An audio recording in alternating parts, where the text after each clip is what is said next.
よいしょ、ドッスンとハズブロマーベルレジェンドマキシマムシリーズの第2弾ハルクの紹介です。第1弾のこのスパイダーマンなんですけど、フィギュア自体の出来はすごく出来良かったなんですけど、1万円という値段に見合ったものかといえば正直なところ懐疑的にならざるを得なかったんですが、今回のハルクはどんな感じでしょうかね。外から見る限りなかなか期待できそうですね。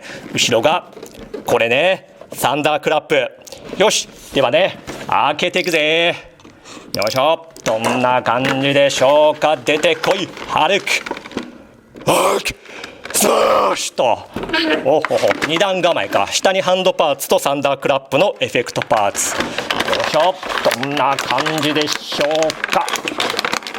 よいしょ。ほほほ。なんか持った感じがいつもと違いますね。よし、ではね、中身の方すべて取り出していく。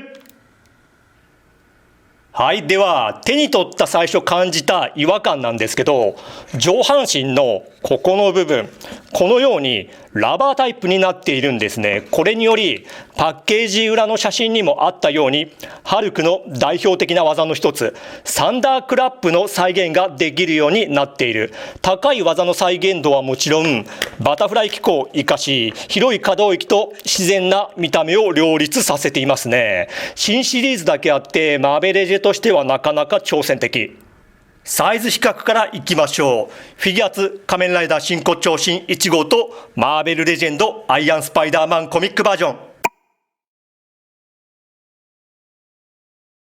他のマーベルレジェンドのハルクと並べてみよう。こちらはマーベルレジェンド20周年記念のハルク。個人的にはね、ハルクのフィギュアはこれさえあればいい決定版のハルクと思っています。こちらはブルース・バナーとの2パックのグレイハルク。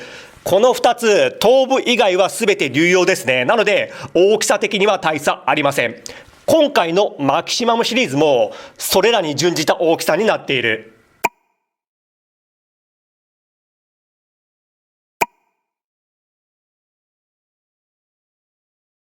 このマキシマムシリーズ、新シリーズだけあって流用パーツはないと勝手に思っていたんですけど、それこそ第1弾のスパイディは全て心臓系だった。それに対して今回のハルク、上半身のラバーボディ、これは当然新規で、下腹部、ここで血管が造形されていて、こちらは血管が造形されていない。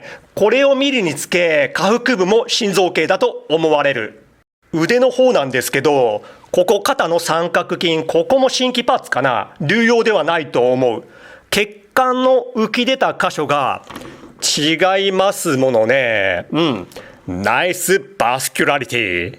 しかし上腕部および前腕部、ここは流用だと思いますね。どうだろう。二頭筋のバスキュラリティ具合を見ると同じに見えるし、後ろ行って三頭筋の造形も同じじゃないかな。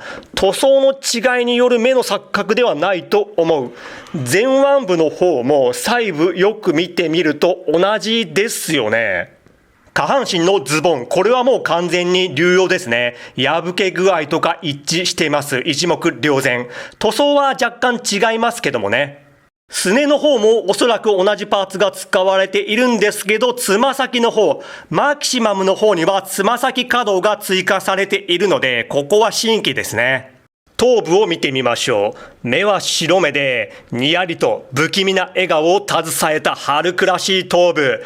髪型はさっぱりと綺麗なアンダーカット、後ろも綺麗に刈り上げられている。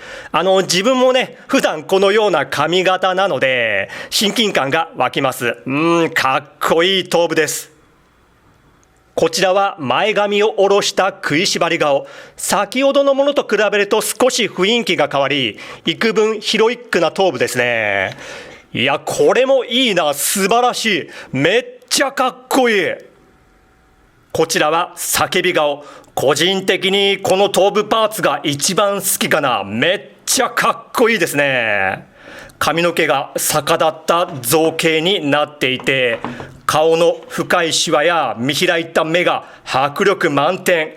開けた口内、歯がきちんと造形塗装されていて、喉の奥、きちんと喉オティンコニュースが造形されていますね。いやー、素晴らしい。可動範囲いきましょう。まずは頭部。上はここまでというか、ほぼいかないかな。上下はこれぐらいの可動ですね。ぐるりと一周回れて、傾き若干取れますね。上半身、まず肩および腕なんですけど、バタフライ機構がありまして、これぐらいの可動がありますね。クリック式ですね。横へはここまでか。もっといけるか。ここまでですね。で、ぐるりと一周回って、二の腕バイセップスがあって、肘がここまでか。ここまでですね。で、手首はこのような可動ですね。胴体の方、接続箇所は胸と腰ですね。それを踏まえて、後ろへはここまでで、うつむきはここまでできて、胸のところでボールジョイントですね。このようにぐりぐり動き、腰は横のみですね。このように動きます。下半身、股関節に引き出し機構はなしで、前はここまでいけて、後ろへはここまでですね。股割りがここまでできて、ももにロール、膝が二重でここまでいけて、足首、後ろへはこうで、前はこうで、傾き取れて、つま先可動あるんですね。これは嬉しい。頭部以外の付属品いきましょう。まずは交換用手首パーツ。握り手が左右分と、このような開き手が左右分。エフェクトパーツの方、こちらはスイングした瞬間を再現したもの。クリアの軟質で2つ付属します。手首を一旦外してからつける感じですかね。これ経年による変色がちょっと怖いかな。で、こちらが主にサンダークラップを再現したもの。こちらもクリアの軟質。ラバータイプボディとバタフライ機構の2つを活かして先ほどのエフェクトパーツを取り付けるとこのようにハルクの代表的な技の一つサンダークラップを再現できるかなり限定的な遊びになると思うんですけど結構迫力があっていいとは言いたいんですけどこのバチコンエフェクトこれね何かに取り付けるわけではなく手で挟み込んでいるだけなんですけどこれがねめっちゃポロリしますね。これかなりストレス。そしてミサイルなんですけども弾頭部分と推進部分と燃焼ガスのエフェクトの3つに分かれてそしてそれらをこのように組み立ててあげれば一発のミサイルにすることができる。で、この弾頭が外せる仕様で思い出させるのがアンリー版のハルクですよね。2003年公開のアンリー監督ハルク。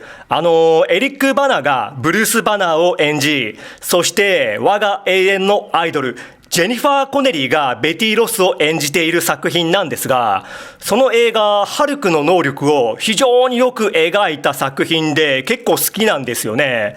で、劇中ね、戦闘ヘリが発射したミサイルをキャッチしたハルクは、こうやってね、ミサイルの弾頭を、はがーって食いちぎって、ペッって戦闘ヘリに向けて吐き出すシーンがあるんですけど、それを再現できる付属品となっているようですね。はい、ということで、マキシマムシリーズの第2弾のハルクを見てきたんですけど、感想としましては、マキシマム、極限の名を冠し、ブバる割には流用パーツが多いのはちと残念だったかな。ズボンくらい心臓系にしてほしかった。付属品に関しましては、エフェクトパーツはね、これもスパイダーマンと同じでいらなかったかな、個人的にはね。ただ、3つある頭部はどれも雰囲気が違うので遊びがいがめちゃくちゃあって、出来もね、全部すごいいいので、これは良かった。そして今回の目玉であろうラバー製ボディ、これも良かったですね。素材が素材なんで経年劣化が懸念されますが、ハズブロのような大々企業の製品なんでいいマテリアルを使用していると信じたい。そして経年劣化する頃にはまた新しいハルクが発売されると思うんでね。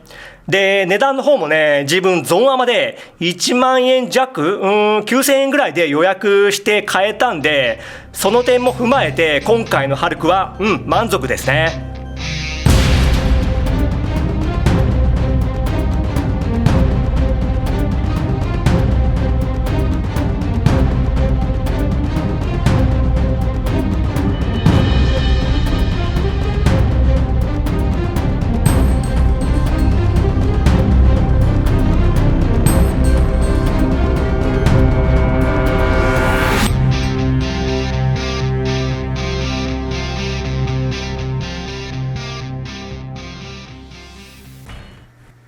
はい、では終わります。今回も本当にありがとう。バイビー。